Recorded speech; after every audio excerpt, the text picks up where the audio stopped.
A seleção de touros é um processo rigoroso até chegar ao nível de CEIP, né, que é a Certificação Especial de Identificação e Produção. Os animais passam pela avaliação da desmama e ao sobreano para então serem candidatos à certificação. E a gente acha que simplesmente nasce e está tudo resolvido, né, Lucas? Há uma estimativa de quantos machos, por exemplo, em uma estação de monta, né, que é conhecido o período de acasalamento de animais, para quantas vacas, qual a probabilidade de machos nascidos? Existe uma estimativa aí?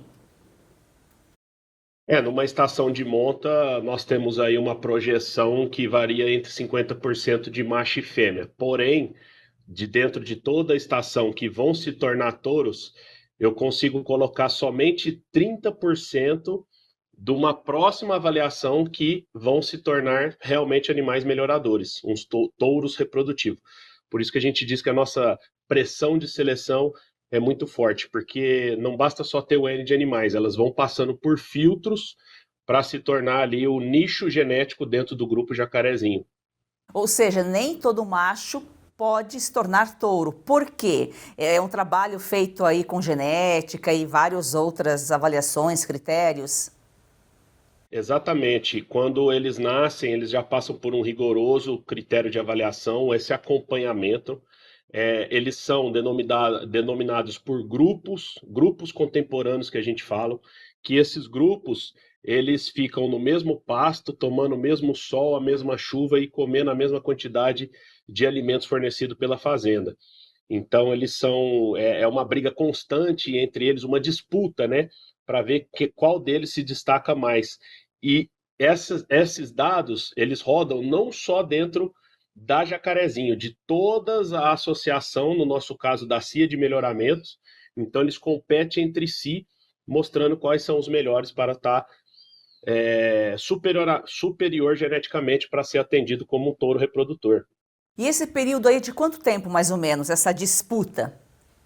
A gente fala no início, no nascimento, até o sobreano. O sobreano aí é a partir dos 18 meses que começam as avaliações aí, que é sobreano após um ano. Então, nos 14 aos 18 meses, depende das regiões de fazendas que começam as avaliações. Aí, após isso, ele já se torna um candidato a SEIP, que é um candidato para ser um touro melhorador.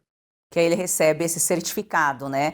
E a partir daí, então, de 14, 18 meses, ele está pronto para reproduzir?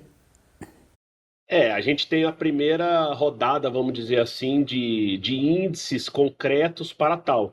Então, aí ele se torna um candidato e depois tem uma outra avaliação que é a certificação, que aí a gente ceipa esse animal e faz o preparativo final aí para ele chegar com seus 600 quilos, 650 quilos, depende muito da carcaça, do fenótipo desse animal para a gente estar realmente colocando no mercado. Então são várias etapas, é muito amoroso essa candidatura aí para a SEIP. Ou seja, se ele se torna um candidato, não significa que ele vai ser aprovado nessa última etapa. O que pode reprovar, por exemplo, esse macho?